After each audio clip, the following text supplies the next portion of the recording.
Aupa denoi eta ongi etorri programa berri hontara, nun jende hasi berriarentzat gomendio txiki batzuk emango ditugun bideojokoen mundu erraldoi hontan murgiltzen hasteko.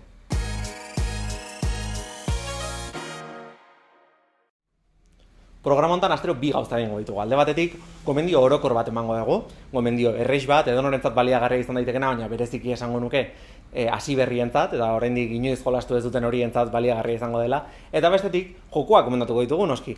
Nola? Astero kategoria ezberdin batean jokoaren generoa erabiltzen. Aste hontako gomendioa oso erreixa da, eta da ez erosi kontsola berririk. Askotan galdetzen diate jolasten hasteko ze kontsola gomendatuko zenuke, Switcha, ala PlayStationa, ala Xboxa, ala PC bat.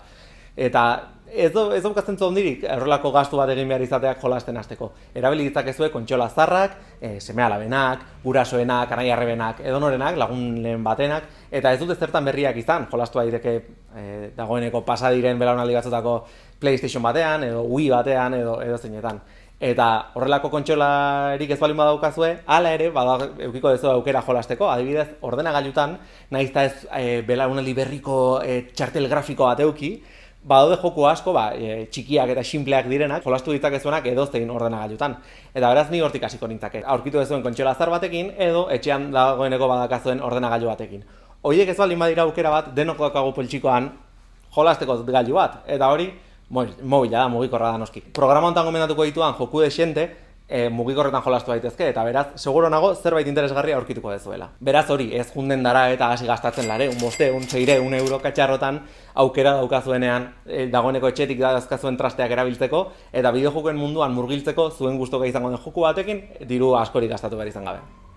Eta goazen orain bai, aste hontako joku gomendioekin, eta zein da, aste hontako kategoria, puzzleak. Eta gian pentsatuko ez puzzleak, baina piezak elkartzen diren puzzleak bideojoku dira. Eta guk puzzle esaten dugunean, bideojokoen munduan puzzle esaten dugunean askoz ez kontzeptu zabalago bat da, ez?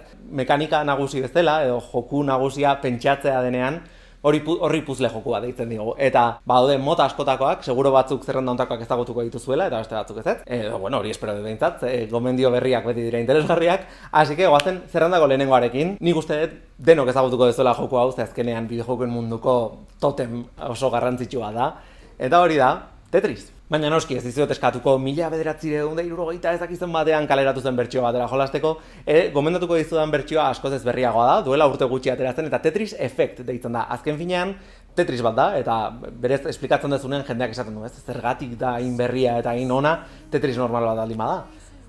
Egiten duena da Tetris joku bat nolabait esperientzia osoago bat bihurtu musika eta irudien bitartez.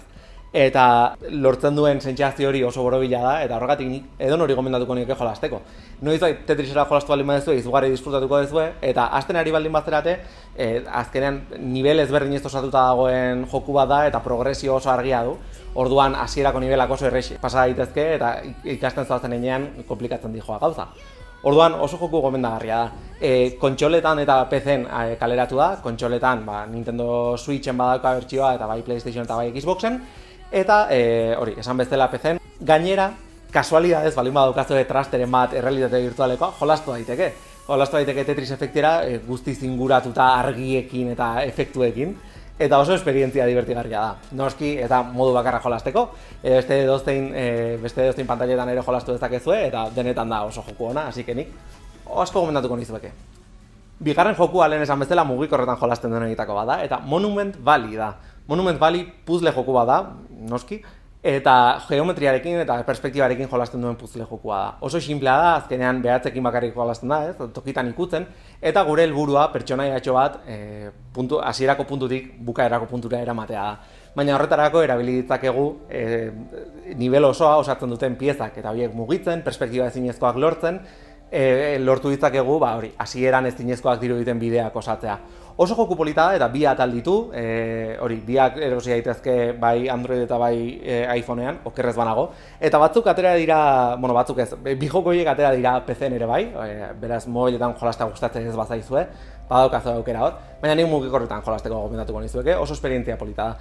Biek dute historio polit bat, baina bereziki bigarrena iruditzen zaidan oso hunkigarria, beraz lehenengoa jolastu eta gustatzen baldin bazaizue, bigarrena derrigor. Zerrendako hirugarren jokua genero hontako mitikoenetako da, Portal deitzen da, eta duela urte desiente atera zuen Valvek. Azkenean lehen pertsonan jolasten den jokua da, orduan kontrolekin agian pixka bat komplikatu daiteke lehenengo joku bezala, baina ez beldurtu, ze nahiko lasaia da hasieran behintzat. Joku honetan pistola berezi bat daukagu, portalak tirokatzen dituena, ez? Da, orduan marraztu ditzakegu portalak paretetan eta batetik sartzen zerenean bestetik atera. Pixkat esplikatzeko zaila da, baina berez irudietan ikuste bali mazue, ikusiko dezue oso kontzeptu simplea dela.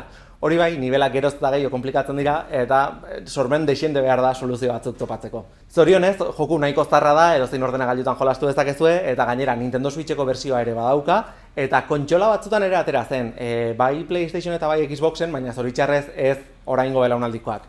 Orduan, kasualidadez PlayStation 3 bat edo Xbox 360 bat balin badaukazue, hor jolastu ahal izango dezue. Jokua gainera niri bereziki gustatzen zait, nahiko motza delako, hori badakit dela pixkat polemikoa, ze badago jendea 100 ordu irauten ditu jokoa gustatzen zaizkionak, baina hau lehenengo esperientzi bezala oso borobila iruditzen zait eta ordu gutxitan pasa daiteke. Orduan berehala lortuko duzue sentsazioa zerbait osoa jolastu dezuenarena, eta hau izan zen nire lehenengotariko PC-ko jokua eta izugarri gustatu zitzaidan, edo nori gomendatuko nioke. Aste hontako 4. jokua tatuatuta daukaten horietako bada, eta The Witness deitzen da. The Witness puzzle jokua da, zenbat aldiz esango dut hau. Duela urte gutxi atera zena, 2016an, eta hainbat plataformetan dagoen. Hemen daukat txuleta, atera PlayStation, Xbox, PC eta mugikorretan. Joko hau ez balin badakazue beste nun jolastu mugikorretan, jolastu dezakezue, baina nik gomendatuko nuke beste edozein plataformetan erabiltzea. Azkenean ingurunea esploratzea garrantzia handia duen joku bada eta mugikorreko kontrolak ez dira munduko horenak. Baina, hobe da mugikorrean jolastea, ez jolastea baino.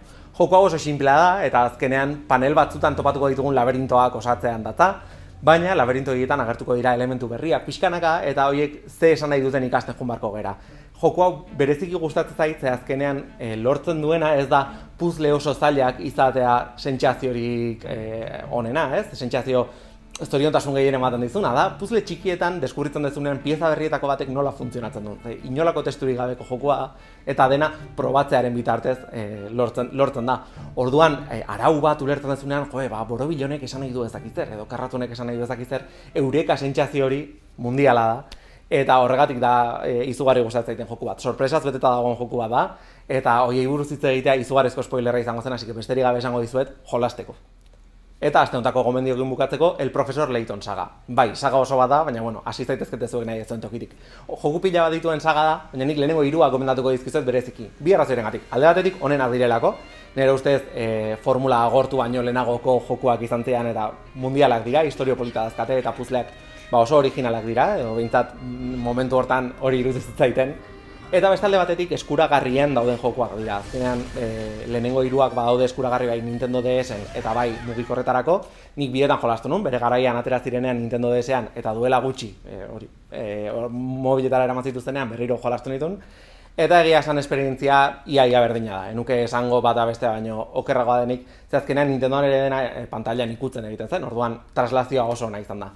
Joko hauetan azkenean historia bat jarraituko dugu eta jolastu beharko dugun gehiena izango dira historia hori ulertu ala bidetik topatzen ditugun puzzleak konpontzea izango da.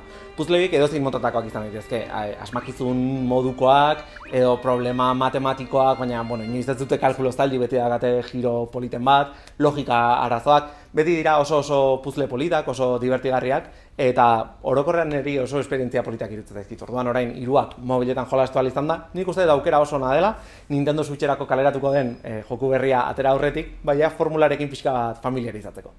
Eta honekin bukatzen da aste hontako bideojokoekin hasteko gida. Espero dut zuen gustokoa izango zela, bai hasierako gomendioa eta bai jarraian gomendatu dizkizuedan 5 jokuak. Espero dut zuen gustoko zerbait topatuko duzuela zerrenda hortan, nahi izan jokalari berriak edo lehenagotik gehiago jolastu izan duten jokalariak. Nik uste dut beti dela aukera ona bideojoko berriak ezagutzeko. Eta besterik gabe esango dizuet, hemen jarraitzeko eta like emateko eta gauza horiek youtuberrek egiten dituztenak, sentitzen dut nik ez daukat horrelako esperientziarik, baina mesede handia izango litzateke. Eta bestetik, gomendatzeko puzzle joku gehiago, komentariotan, idatzi horbean, youtuber formulak total, idatzi horbean zeintzuk diran zuek gomendatuko zen dituzketen jokuak, izan hasi berrientzat edo esperientzia gehiago dutenentzat, ze azkenean hori beti da interesgarria gauza berriak topatzea. Beraz, eskerrik asko eta datorren astera arte.